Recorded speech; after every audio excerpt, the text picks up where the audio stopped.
우리는 오늘 인류 역사상 가장 위대한 인물을 기억하고 있습니다. 그분은 구세주의 어머니이신 성모님이세요. 세상 모든 그리스도인들이 그분을 어머니로 여기고 있습니다. 오늘도 전 세계 방방곡곡에서 수많은 사람들이 그분의 이름을 부르면서 그분께 의탁하고 있습니다. 그런데 우리가 꼭 눈여겨볼 것이 하나 있어요. 성모님의 삶 안에는 어떠한 특혜도 없었다는 사실이에요.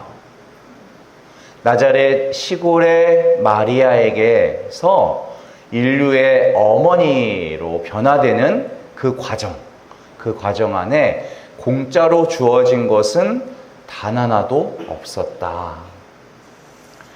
구세주의 어머니로 간택되셨으니까 그분의 승천은 너무나 당연한 일이겠지? 할 수도 있어요. 예수님을 애써 잉태하시고 낳으시고 기르신 성모님께 이 정도 선물 정도는 당연한 것 아닌가 생각하실 수도 있어요. 하지만 그렇지 않습니다.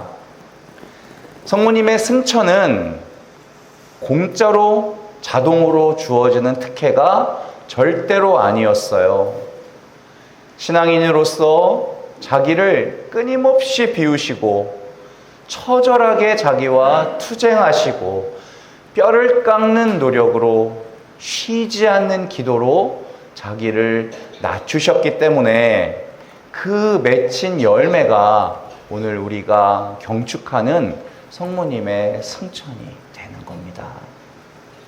물론 이 가운데에서 하느님의 은총이 당연히 있었겠지만 성모님께서 걸으셨던 그 여정은 아주 험난하다 못해 혹독하다고도 볼 수가 있습니다. 성모님에게 있어서 구세주를 잉태하신 그 기쁨도 크셨겠지만 그에 못지않는 고통당하는 메시아를 아들로 둔 어머니의 그 감내해야 될 고통은 우리가 상상할 수가 없는 거예요. 그래서 이 희생의 어머니께 우리들의 자녀를 어떻게 대해야 할까를 배울 수가 있는 겁니다. 우리가 자녀들을 아무리 지키려고 해도 그 자녀를 진짜로 지키고 계시는 분은 하느님이세요. 하느님을 신뢰하고 그분께 맡겨야 되는 겁니다. 우리가 해야 할 일은 물론 최선을 다해야겠지만 결국에는 맡겨야 된다. 어떨 때 부모들이 실패를 하느냐? 자기가 모든 것을 다 책임지려고 하는 그 과도한 책임감을 가질 때, 이것을 다른 말로 집착이라고 합니다. 사실은 이것은 소유하고자 하는 거예요. 사실 부모들이 해야 할 일은 자녀보다 하느님께 더 집중하는 일이에요. 자녀에게 몰두하는 것이 아니라 하느님께 몰두하는 일입니다. 부모가 바른 신앙을 가지고 살아가면 자연히 자녀도 그 부모를 따라 하느님을 믿는 바른 신앙을 갖게 됩니다. 부모가 바른 신앙을 가지면 그것은 하느님이 자녀를 책임지시기 때문에 그래요. 어떤 부모들은 하느님을 묵상하기보다는 자녀를 더 많이 묵상해요. 하느님보다 자녀를 더 사랑한다, 그 뜻입니다. 그래서 하느님의 한 말씀보다는 자녀들의 한마디에 더 부들부들 떨어요. 결국은 자녀가 우상이 되는 겁니다. 하느님을 하느님으로 대접해드리지 않고 오히려 자녀에게 막 어쩔 줄을 모르다가 그냥 사로잡히고 자녀의 한마디에 울고 불고 짜고 하는 거예요. 하느님께서는 우리더러 우상을 내려놓으라 하셨어요. 자녀가 우상이 되면 하느님께 다 맡겼다고 한들 어느새 다시 그 우상을 붙잡게 됩니다. 애착이 너무 세서 그래요. 막 결국엔 아이를 닥달하게 됩니다. 부모들은 잘 몰라요. 하지만 청소년들을 만나보면요, 분노에 가득 차 있어요. 부모들의 집착과 소유욕이, 그리고 통제하려는 마음이 강한 압박감으로 오는 겁니다. 아이들이 거기에 막 몰려서 힘들어하고 있어요.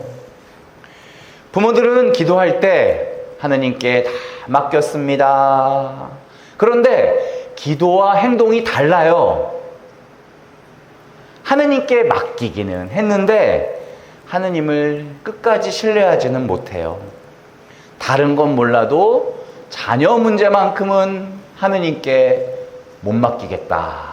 그런 거예요, 결국엔. 따지고 보면 부부관계도 똑같습니다. 부부끼리 요구하는 것이 많으면 많을수록 힘들어지죠. 상대에 대한 요구가 늘어날수록 실망은 더 커지기 때문입니다. 잔소리가 늘어나고 거기에 따라 분노도 늘어나고 어느새 심각한 갈등이 만들어지죠. 내가 내 자녀와 내 배우자를 통제하려고 하면 안 되는 거예요.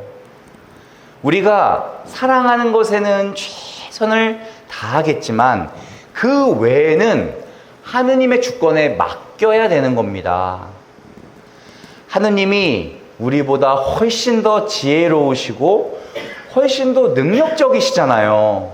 그걸 알면서 안 맡깁니다. 그래서 우리보다 하느님이 더 자세히, 세밀히, 완전히 자녀를 돌보실 수 있다는 것을 못 믿어요. 부모는 자녀를 24시간 못 지킵니다. 조금만 커도 부모의 시선을 완전히 벗어나요. 하지만 하느님께서는 졸지도 잠들지도 않으십니다. 왜 늘 염려가 오시고 왜 늘 불안하세요? 내가 뭔가를 하려고 하는 자의식이 너무 강하기 때문에 그래요. 무언가 잔뜩 쥐고 있어서 그래요. 그래서 자녀들에 대한 염려가 끝이 없어요. 염려는 불신앙입니다. 염려를 그냥 가볍게 넘기시면 안 돼요. 부모가 염려를 하면요, 자녀들에게 그 염려가 다 흘러 들어가요.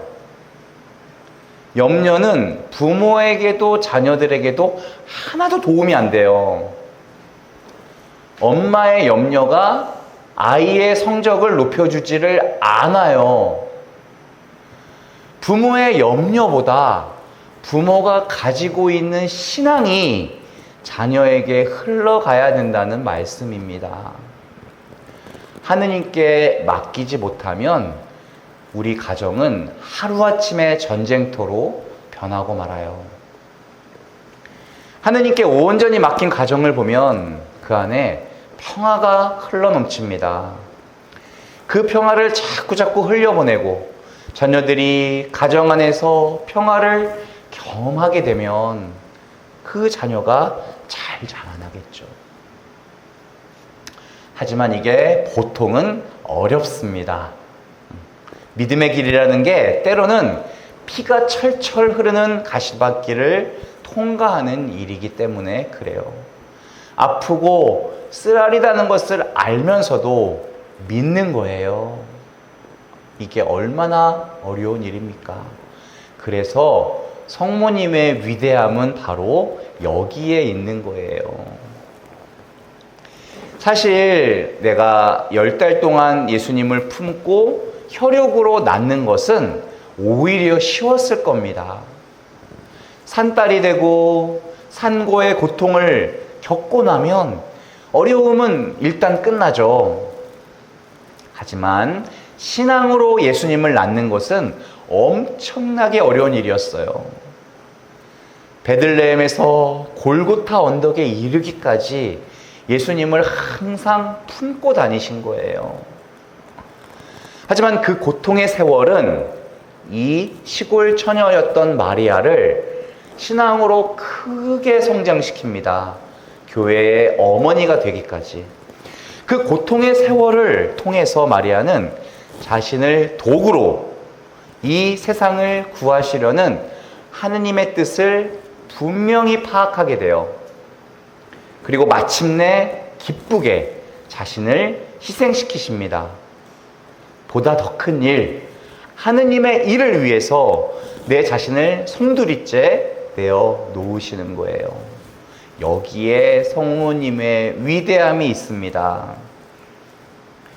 오늘 성모님의 승천은 우리 인간의 삶이 이렇게 살다가 어느 날 허무하게 그냥 끝나는 게 아니라 언젠가 우리가 이 세상 삶을 마치고 성모님처럼 하늘나라로 올라 그분을 만나고 일치될 것을 보여주고 있는 거예요. 그래서 우리가 하느님께로 가는 길에 성모님께서는 등대가 되시는 거예요. 등대. 오늘 하루 우리가 소박하면서도 열심하고 충실한 믿음을 가지고 묵묵히 내 역할을 다 해내면 그 끝에는 영광스러운 하느님 나라에 올라 성모님과 함께 우리의 삶 역시 하느님에게로 들어 높여질 겁니다. 그렇게 되기까지 오늘 우리는 하루하루 성모님과 같은 신앙 안에서 살았으면 좋겠습니다. 아멘.